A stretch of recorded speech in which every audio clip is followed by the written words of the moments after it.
Hello students, welcome back to your own channel H Study Platform. Today we will learn chapter Cell, Fundamental Unit of Life. क्या आप लोगों ने कभी सोचा है Everything from you to a teeny ant is made up of cells.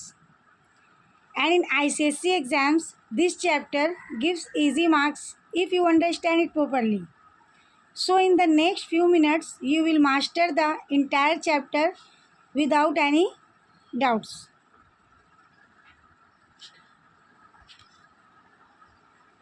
Cell का introduction देखो आप लोग।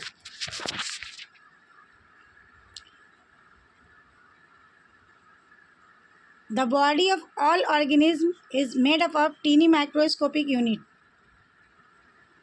उसको हम लोग सेल बोलते हैं। डैट मीन्स ऑल ऑर्गेनिज्म का जितने भी लिविंग ऑर्गेनिज्म है उनका बॉडी छोटे छोटे ब्लॉक से बना होता है।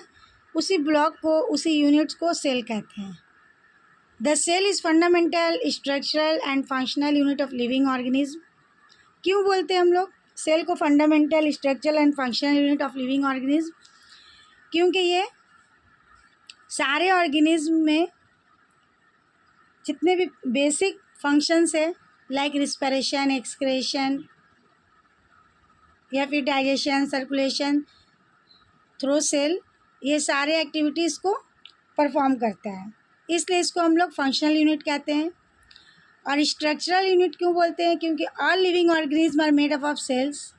सेल्स मेक टिश्यूज़, यानी सेल्स के एक ग्रुप को टिश्यूज़ बोलते हैं।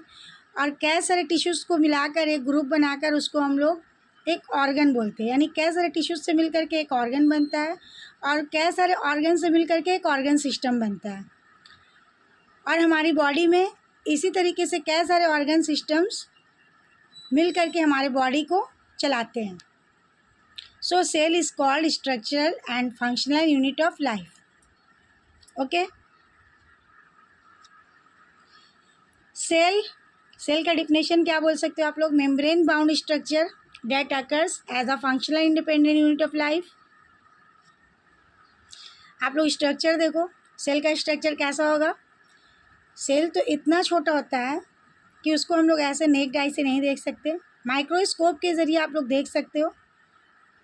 ओके, तो जो ग्रीन है ऑब्वियसली वो प्लांट सेल है और ये वाला एनिमल सेल है। Structure of a plant cell and animal cell, both cells are almost एक जैसा होता है। कुछ डिफरेंसेस होते हैं, जैसे प्लांट सेल में outer most layer cell wall होता है, but in animal cell outer most layer cell membrane होता है। प्लांट सेल में सेल वॉल के बाद सेल मेम्ब्रेन होता है, लेकिन एनिमल सेल में cell membrane outer most layer कहलाता है। एक सेल के अंदर सारी चीज़ें, यानी एक लिविंग फ्लूइड पाया जाता है जिसको प्रोटोप्लाज्म, साइटोप्लाज्म बोलते हैं। इसके अंदर न्यूक्लियस और cell organelles, mitochondria, Golgi bodies, ribosome, vacuoles etcetera पाए जाते हैं। Plant cell and animal cell में यही डिफरेंस है कि इसमें सेल वॉल पाया जाता है और इसमें सेल वॉल नहीं पाया जाता है। एनिमल सेल में सेल वॉल का फंक्शन क्या है? ये सेल को शेप देता है और रिजिडिटी देता है। ओके, आगे डिटेल में आप लोग और भी पढ़ोगे।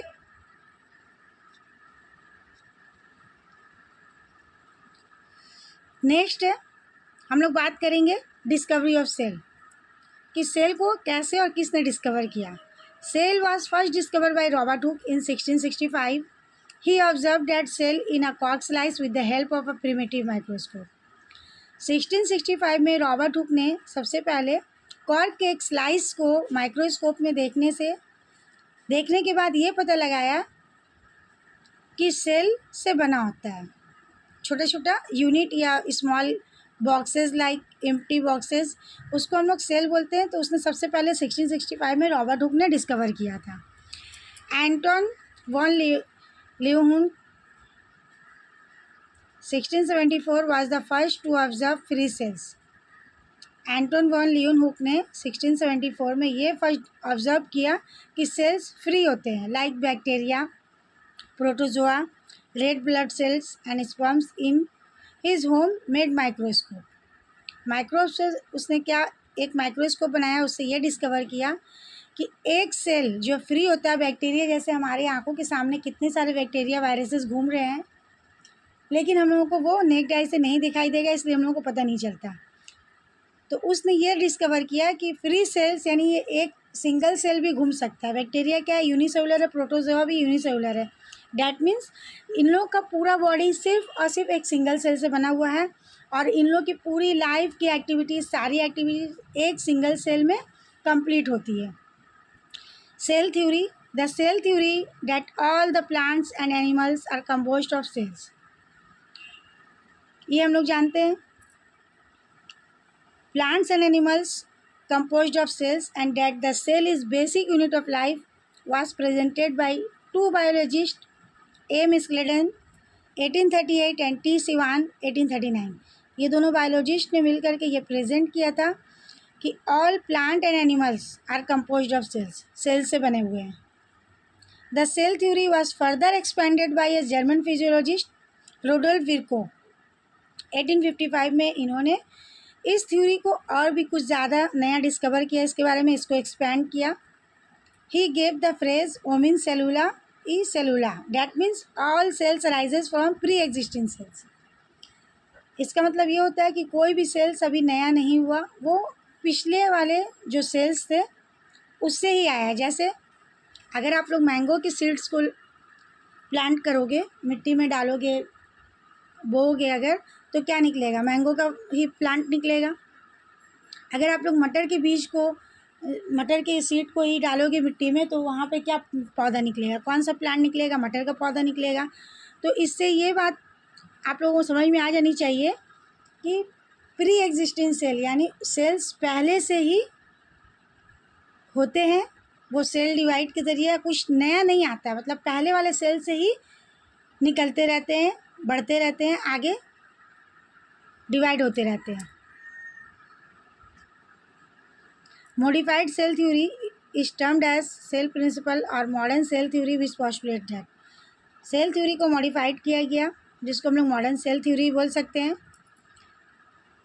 उसके पोस्टुलेट से all living organism are composed of cells और cell products. All living cells arises from preexisting sales.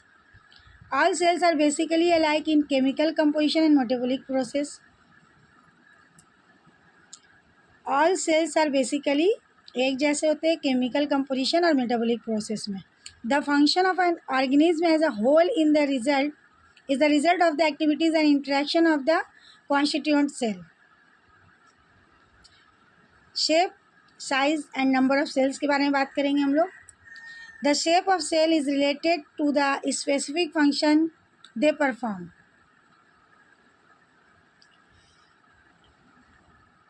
Cell का शेप उसके फंक्शन पे डिपेंड करता है, उसका काम क्या है, वो किस जगह में पाया जाता है, किस टाइप के मसल्स में पाया जा रहा है। अभी आप लोगों ने पढ़ा कि सेल्स का एक ग्रुप मिल करके, मतलब बहुत सारे सेल्स मिल करके एक ग्रुप बना करके एक टिश्यू बनाते हैं, और बहुत सारे टिश्यूज़ मिल करके एक ऑर्गन बनाते हैं। तो जिस शेप में, जहाँ पे जिसका जैसा फंक्शन है, उसका शेप वैसे ही होगा। आगे आप लोग पढ़ोगे तो समझ में आएगा। Next, some cells like amoeba and WBC have changing shape. Amoeba and WBCs जो है, इन लोगों का शेप चेंज होता रहता है। In some cases the cell shape could be more or less fixed, लेकिन किसी किसी केस में मोर और लेस फिक्स्ड होता है। And peculiar for particular type of cell, for example nerve cell have a typical shape. ये आप लोग देखो, ये नर्व सेल्स का ये है, नर्व सेल चेंज नहीं होता। ये अमेबा का है, मतलब इन लोगों को जैसा जगह मिलता है, various cells from the human body. ये ह्यूमन बॉडी में पाए जाने वाले सारे सेल्स है, और सबका शेप अलग अलग है। सेल के साइज़ पे हम लोग बात करेंगे। The size of the cell also varies considerably in different animals and plants. Size में भी वही बात है कि एनिमल्स और प्लांट जिस तरीके के होंगे, डिफरेंट एनिमल डिफरेंट प्लांट्स में साइज़ भी डिफरेंट होती है। The average cell size varies from 0.2 से 20 माइक्रोमीटर तक होती है। In human body the smallest cell in RBC, human body में स्मॉलेस्ट सेल क्या है? आरबीसी है, और लॉन्गेस्ट नर्व सेल है।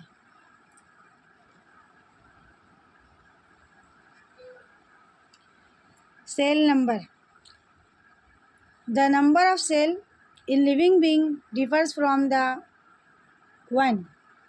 अगर किसी ऑर्गेनिज्म का सेल का नंबर 1 है, डैट मीन्स वो सिंगल सेल है उसमें, तो उसको यूनिसेलुलर ऑर्गेनिज्म बोलते हैं। और अगर एक से ज़्यादा बहुत सारे सेल से बना हुआ उसका बॉडी है, उसका पूरा बॉडी बना हुआ है, तो उसको मल्टी सेलुलर बोलते हैं। The number of cells in not definite in multi cellular organism and may increase along with the growth and volume of organism। जैसे कोई प्लांट पहले बहुत छोटा होता है, फिर आहिस्ता आहिस्ता बढ़ता है, तो जब छोटा होता है तो उसमें सेल की नंबर कम होते हैं, लेकिन जैसे जैसे उसका हाइट बढ़ता है, या ह्यूमन बीइंग को ले लो, पहले छोटा होता है तो उसमें नंबर ऑफ़ सेल्स कम होते हैं, लेकिन जैसे जैसे उसमें ग्रोथ होती है तो हाइट बढ़ता है, वेट बढ़ता है, तो उसका नंबर ऑफ़ सेल्स बहुत ज़्यादा बढ़ते रहते हैं, इंक्रीज़ करते रहते हैं। Types of cells, prokaryotic cell होते हैं, यूकैरियोटिक सेल होते हैं। सेल्स दो तरह के होते हैं, एक प्रोकैरियोटिक, एक eukaryotic. Prokaryotic means always unicellular को हम लोग प्रोकैरियोटिक बोलते हैं। ऐसे भी आप लोग याद कर सकते हो कि जितने भी यूनिसेलुलर है सारे प्रोकैरियोटिक सेल्स है। यूकैरियोटिक सेल्स को 2 पार्ट में डिवाइड कर दो, यूनिसेलुलर और मल्टी सेलुलर। यूनिसेलुलर में अमेबा है, मल्टी सेलुलर में प्लांट सेल, एनिमल सेल सभी हो जाएगा। प्रोकैरियोटिक सेल्स यूनिसेलुलर होगा, और एग्जाम्पल मान लो bacteria and blue green algae etcetera. Difference between prokaryotic and eukaryotic cell, आप लोग और अच्छे से समझ में आ जाएगा दोनों सेल्स, दोनों टाइप्स ऑफ सेल्स के बारे में। प्रोकैरियोटिक में प्रिमिटिव एंड इनकम्प्लीट सेल्स होता है, प्रोकैरियोटिक एडवांस एंड कंप्लीट होता है। Pro means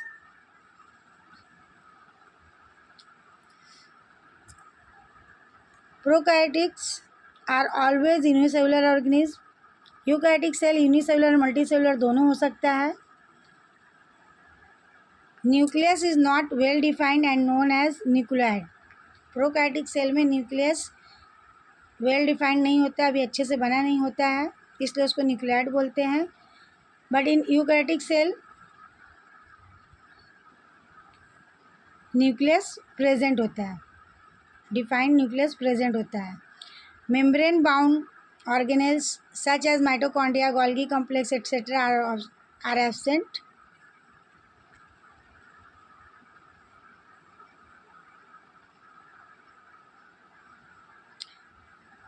pro means cell के कंप्लीट होने का, यानी सेल जो एक तैयार होगा उससे पहले वाला ही इसमें स्टेज होता है, इसलिए न्यूक्लियस अच्छे से बना नहीं होता है, उसको न्यूक्लियोइड बोलते हैं। और इसमें membrane bound organelles such as mitochondria, Golgi bodies complex, ये सब सेल ऑर्गेनेल्स भी नज़र नहीं आते, सब एब्सेंट होते हैं। Ribosome are smaller and scattered randomly, ribosome भी स्कैटर्ड होते हैं इधर उधर, मतलब इसमें अभी अरेंज नहीं हुए होते हैं, ये बना नहीं होता है। सेल्स के कंप्लीट होने के पहले के स्टेजेस को प्रोकैरियोटिक सेल बोलते हैं, मतलब इसमें अभी न्यूक्लियस कम्प्लीटली तैयार नहीं हुआ होता है। But in eukaryotic cell well defined nucleus is present, cell organelles are present, mitochondria, Golgi complex, इसमें सब कुछ प्रेजेंट हो जाता है, इसमें ये बात का स्टेज है। आप लोग ऐसे याद करो कि प्रो मीन्स बिफोर, ओके। और इसमें राइबोसोम भी नज़र आता है, अटैच रहता है। Ribosome are bigger, they are either attach to endoplasmic reticulum or are found free. आप लोग जब सेल का डायग्राम देखोगे तो आप लोगों को समझ में आएगा कि राइबोसोम मतलब अक्सर करके एंडोप्लाज्मिक रेटिकुलम से अटैच होता है। नेक्स्ट हम लोग पढ़ेंगे structure of cell. Structure of cell में फर्स्ट आता है cell wall, cell membrane, cytoplasm, nucleus and cell organelles. जो आप लोगों को मैंने स्ट्रक्चर में दिखाया है। ये सेल वॉल है, सेल वॉल का बस जस्ट एक डायग्राम है। सेल वॉल है, in plant cell there occurs a rigid cell wall which lies outside the plasma membrane. ये प्लाज्मा मेम्ब्रेन के ठीक ऊपर होता है, आउटर मोस्ट लेयर होता है प्लांट में, और इसके बाद जस्ट इसके बाद ही प्लाज्मा मेम्ब्रेन पाया जाता है। Cell wall is a thick non living and permeable covering made up of cellulose. Cellulose से बना होता है। सेलुलोज क्या है? कार्बोहाइड्रेट पॉलीसेक्राइड का टाइप है, कार्बोहाइड्रेट का एक टाइप है polysaccharide, and it provides structural strength to the plant. इसका फंक्शन क्या है? Cell wall protect cell membrane and the internal structure of the cell. ये प्रोटेक्ट करता है सेल मेम्ब्रेन और सभी चीज़ों का जो सेल के अंदर पाया जाता है, और ये सेल को रिजिडिटी प्रोवाइड करता है, शेप देता है। It prevent drying of the cell and helps it to bear unfavourable condition. और ये प्रोटेक्ट करता है, जितने भी अनफेवरेबल कंडीशन आ जाए प्लांट को अंदर की तरफ ड्राई नहीं होने देता, और ये प्रोवाइड करता है mechanical strength to the plant cell. Plasma membrane जो सेल वॉल के जस्ट बाद पाया जाता है, और एनिमल सेल में सबसे फर्स्ट लेयर यही पाया जाता है, क्योंकि एनिमल सेल में सेल वॉल नहीं पाया जाता। Plasma membrane is the outermost covering of the cell that is separate the content to the cell from its external environment। Animal cell में सेल मेम्ब्रेन फर्स्ट लेयर होता है, but in plant cell cell wall के बाद पाया जाता है। Plasma membrane is living thin delicate elastic selectively permeable membrane. Plasma membrane flexible होता है और ये लिपिड एंड प्रोटीन से बना होता है। एक ऑर्गेनिक मॉलिक्यूल्स होता है जिसको लिपिड एंड प्रोटीन बोलते हैं, उससे बना होता है। प्लाज्मा मेम्ब्रेन को हम लोग सेल मेम्ब्रेन भी बोलते हैं। इसका function, plasma membrane permits the entry and exist of some materials in the cell. ये सेमी परमेबल होता है, इसलिए ये अलाउ करता है कि जिन चीज़ों की ज़रूरत है उसको सेल के अंदर जाने देता है, और जिन चीज़ों को ज़रूरत नहीं है उसको सेल से बाहर कर देता है। It also prevents movement of some other material, therefore the plasma membrane is called a selectively permeable membrane. ये चीज़ों को सिलेक्ट करके अंदर और बाहर करता है, इस वजह से इसको सिलेक्टिवली परमेबल मेम्ब्रेन भी कहते हैं।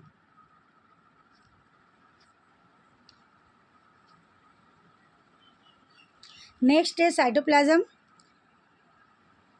सेल के स्ट्रक्चर में आप लोगों ने देखा कि सबसे पहले आउटर मोस्ट लेयर तो सेल वॉल होता है प्लांट सेल में। In animal cell outer most layer plasma membrane यानी सेल मेम्ब्रेन होता है, लेकिन उसके बाद पूरे सेल में एक तरह का एक फ्लूइड पाया जाता है, एक लिक्विड पाया जाता है, जिसको हम लोग साइटोप्लाज्म बोलते हैं। Cytoplasm is the fluid contain inside the plasma membrane. It also contain many specialised cell organelles. Cytoplasm में बहुत सारे सेल ऑर्गेनेल्स पाए जाते हैं, और अलग अलग स्पेसिफिक सेल ऑर्गेनेल्स का स्पेसिफिक फंक्शन होता है सेल के लिए। Cell organelles are enclosed by membranes. In prokaryotes, beside the absence of a defined nuclear region, the membrane bound cell organelles are also absent. आप लोग पढ़ चुके हो कि प्रोकैरियोटिक सेल में क्या होता है, न्यूक्लियर डिफाइंड नहीं होता, अच्छे से रेडी नहीं होता, उसमें न्यूक्लियर मेम्ब्रेन जो है एब्सेंट होता है। सेल ऑर्गेनेल्स के साथ वो भी पूरे सेल में बिखरा हुआ होता है। On the other hand eukaryotic cell में क्या होता है, nuclear membrane as well as membrane enclosed organelles, यानी न्यूक्लियस बिल्कुल एक अलग डिफाइंड रेडी दिखाई देता है और सेल ऑर्गेनेल्स बिल्कुल अलग दिखाई देते हैं उससे। नेक्स्ट इंपॉर्टेंट पार्ट है न्यूक्लियस। साइटोप्लाज्म में न्यूक्लियस पाया जाता है। ये सेल के सारे एक्टिविटीज़ को कंट्रोल करता है, इसलिए इसको हम लोग ब्रेन ऑफ द न्यूक्लियस भी बोलते हैं। आप लोग यहाँ स्ट्रक्चर में देख सकते हो कि सेल के बीच में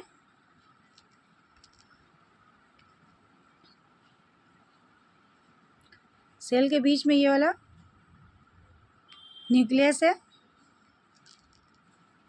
न्यूक्लियस में भी एक राउंड शेप का अंदर, न्यूक्लियस के अंदर भी एक राउंड शेप पाया जाता है, ये न्यूक्लियोलस कहलाता है। Nucleus most obvious organelle in eukaryotic cell. All eukaryotic cell have nucleus typically spherical found in centre. ये सेल के सेंटर में पाया जाता है साइटोप्लाज्म में. Surrounded by the nuclear envelope. Nuclear का एक इन्वेलप यानी इसको पूरी तरीके से घेरे में रखता है, उसको न्यूक्लियर मेम्ब्रेन बोलते हैं. Double membrane with large number of pores allows for passage of materials between nucleus and cytoplasm. Nucleus के अंदर जेनेटिक मटेरियल डीएनए पाया जाता है और न्यूक्लियोलस पाया जाता है. Make sub unit that comprises ribosome. Role of nucleus क्या है सेल में वो क्या करता है, उसका क्या फंक्शन है. The nucleus plays a central role in cellular reproduction. The process by which a single cell divides and form two new cells. Nucleus के अंदर जो क्रोमोसोम पाया जाता है, that means genetic material DNA पाया जाता है न्यूक्लियस के अंदर, वो सेलुलर रिप्रोडक्शन में हेल्प करता है, जिसकी वजह से उसी जेनेटिक मटेरियल की वजह से एक सिंगल सेल डिवाइड होकर के 2 न्यू सेल्स में कन्वर्ट हो जाता है, यानी एक सेल से 2 सेल बन जाते हैं. It also plays a crucial part along with the environment in determining the way the cell will develop and what form it will exhibit at maturity by directing the chemical activities of the cell. और cell के बहुत सारे chemical activities को ये control करता है. अब हम लोग नेक्स्ट पढ़ेंगे कि सेल में कितने तरह के क्या क्या चीज़ें यानी जिनको हम लोग सेल ऑर्गेनेल्स बोलते हैं पाई जाती हैं. आप लोग यहाँ पे स्ट्रक्चर में देखो, chloroplast, endoplasmic reticulum, nucleus,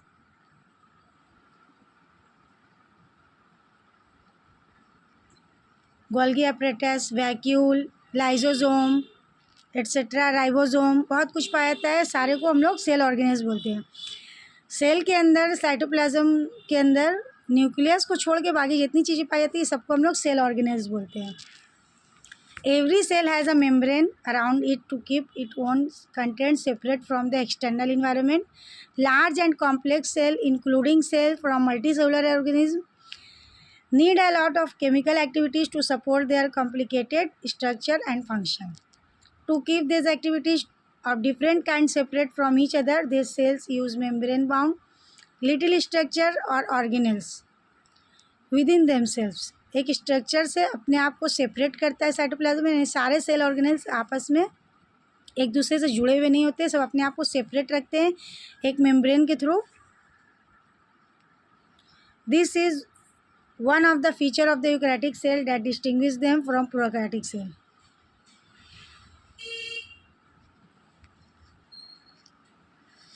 endoplasmic reticulum, आप लोग डायग्राम में देख सकते हो एंडोप्लाज्मिक रेटिकुलम कैसा दिखता है.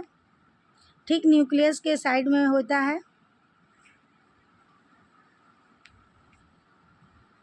एंडोप्लाज्मिक रेटिकुलम 2 तरह का होता है, एक स्मूथ एंडोप्लाज्मिक रेटिकुलम, दूसरा rough endoplasmic reticulum.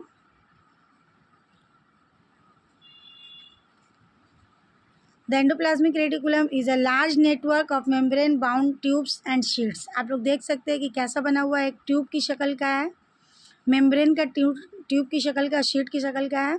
It looks like a long tubules or around or oblong bags. There are 2 types of endoplasmic reticulum. ER ये मैं अभी आप लोगों को बता चुकी हूँ, smooth endoplasmic and rough endoplasmic reticulum. It serves as channels for the transport of materials, especially proteins, between various regions of the cytoplasm or between the cytoplasm and the nucleus. ये ट्रांसपोर्ट मटेरियल का बहुत बड़ा transport करने वाला channel है जो cytoplasm and nucleus के बीच के रीजन में जहाँ ज़रूरत होती है वहाँ सर्व करता है. It serves a cytoplasmic framework providing a surface for some of the biochemical activities of the cell. In the liver cells of the group of animals called vertebrates, smooth endoplasmic reticulum plays a crucial role in detoxifying many poisonous and drugs.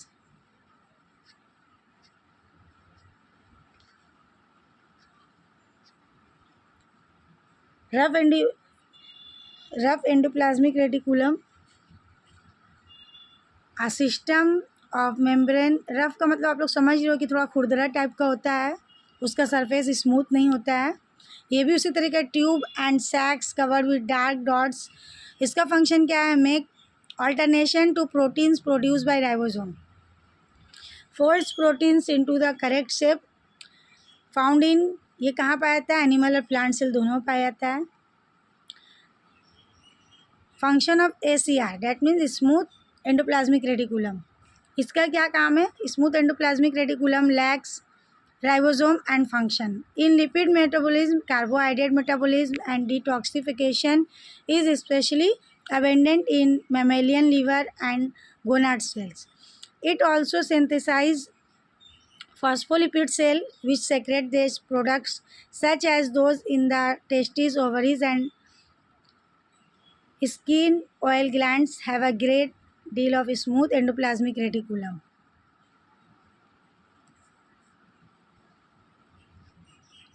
Golgi apparatus, कई diagram है, आप लोग देखो। The Golgi apparatus, first described by Camillo Golgi, consists of a system of membrane-bound vesicles. आप लोग diagram देख के समझ सकते हो कि ट्यूब लाइक स्ट्रक्चर ये भी है और किसका बना हुआ है? ट्यूब लाइक स्ट्रक्चर है और मेम्ब्रेन का बना हुआ है। Arranged approximately parallel to each other, और अरेंज है बाकायदा पैरेलल में एक दूसरे के, उसको other in stacks called cistern, जो पैरेलली सजा हुआ है, अरेंज किया हुआ, उसको सिस्टर्न बोलते हैं। The material synthesized near the ER is packaged and dispatched to various targets inside and outside the cell through the Golgi apparatus.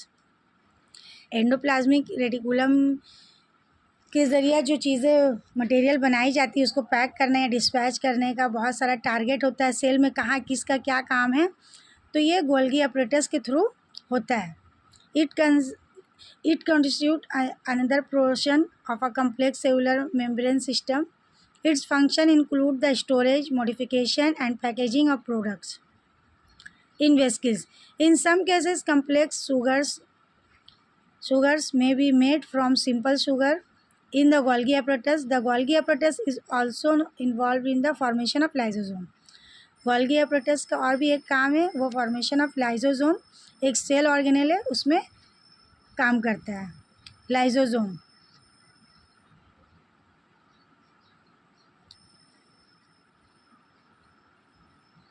एक और सेल ऑर्गेनेल के बारे में हम लोग पढ़ेंगे, mitochondria. Mitochondria are known as the power house of the cell. The energy required for various chemical activities needed for life release by mitochondria in the form of ATP, adenosine triphosphate molecules. Mitochondria को power house of the cell क्यों कहते हैं? क्योंकि हमारी body में जितनी भी सारी एनर्जी हम लोगों को मिलते हैं सारे एक्टिविटीज़ के लिए, सेल के एक्टिविटीज़ के लिए, हमारी एक्टिविटीज़ के लिए, वो सब कहाँ फॉर्म होता है, कहाँ बनता है? माइटोकॉन्ड्रिया के साइटोप्लाज्म में, और ATP की शक्ल में बनता है। ATP is known as the energy currency of the cell, इसलिए हम लोग ATP को हम लोग सेल का एनर्जी करेंसी बोलते हैं। The body uses energy stored in ATP। हम लोग जितना भी एनर्जी यूज़ करते हैं, हमारा बॉडी जितना भी यूज़ करता है सारी एक्टिविटीज़ के लिए, in ATP for making new chemical compounds and for mechanical work. Mitochondria are strange organelles in the sense that they have their own DNA and ribosomes, therefore mitochondria are able to make some of their own proteins. ये भी आप लोग याद रखो। Next है plastids, जो सिर्फ plant cell में पाया जाता है, एनिमल सेल में नहीं पाया जाता। प्लास्टिड आप लोगों ने शायद पढ़ा होगा 8 में 7 में। प्लास्टिड 3 तरह का होता है, इसके 3 टाइप्स होते हैं, क्लोरोप्लास्टिड, क्रोमोप्लास्टिड, ल्यूकोप्लास्टिड। तो क्लोरोप्लास्ट है, डैट मीन्स ये क्लोरोप्लास्टिड है, इसमें पिगमेंट पाया जाता है क्लोरोफिल, जिसकी वजह से ये ग्रीन होता है। प्लास्टिड, ल्यूकोप्लास्ट, क्रोमोप्लास्ट, क्लोरोप्लास्ट यहाँ पे दिया हुआ है। ल्यूकोप्लास्ट का काम क्या है? Stores starch in roots and stems. जहाँ का कलर ग्रीन नहीं होता, ये कलरलेस होता है, उस जगह में ल्यूकोप्लास्टिड पाया जाता है। Chromoplast store the orange yellow pigments. तो प्लांट का कौन सा हिस्सा कलरफुल होता है, ऑरेंज और येलो होता है, फ्लावर होता है, तो वहाँ पे क्रोमोप्लास्ट पाया जाता है। क्लोरोप्लास्ट जहाँ पर ग्रीन होता है वहाँ पे क्लोरोप्लास्ट पाया जाता है। Stores the green pigment site of photosynthesis. Plant का जो हिस्सा, जो पार्ट ग्रीन होता है वहाँ पे फोटोसिंथेसिस होता है, तो वहाँ पे green pigment that means chlorophyll पाया जाता है।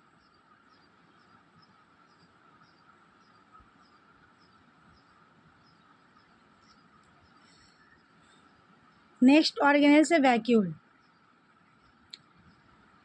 वैक्यूल एनिमल सेल और प्लांट सेल दोनों में पाया जाता है, लेकिन प्लांट सेल में लार्ज होता है, वन लार्ज होता है, लेकिन एनिमल सेल में छोटा छोटा क्या सारा मिल सकता है। Several small vacuoles used for storage can contain nutrients, water और वेस्ट। इसके अंदर क्या होता है, न्यूट्रिएंट्स भी हो सकता है, वाटर भी हो सकता है और वेस्ट भी हो सकता है। प्लांट सेल में one large vacuole use to store water and push against the cell wall keep the plant rigid. अगर आप लोगों को मेरी वीडियो पसंद आई हो, अगर आप लोगों को ये चैप्टर का कॉन्सेप्ट पूरा क्लियर हो गया हो, मेरी वीडियो पसंद आई हो, तो प्लीज़ लाइक कीजिए और नेक्स्ट चैप्टर के लिए आप लोग कमेंट कीजिए कि आप लोग कौन सी चैप्टर की वीडियो देखना चाहते हैं। Thank you for watching.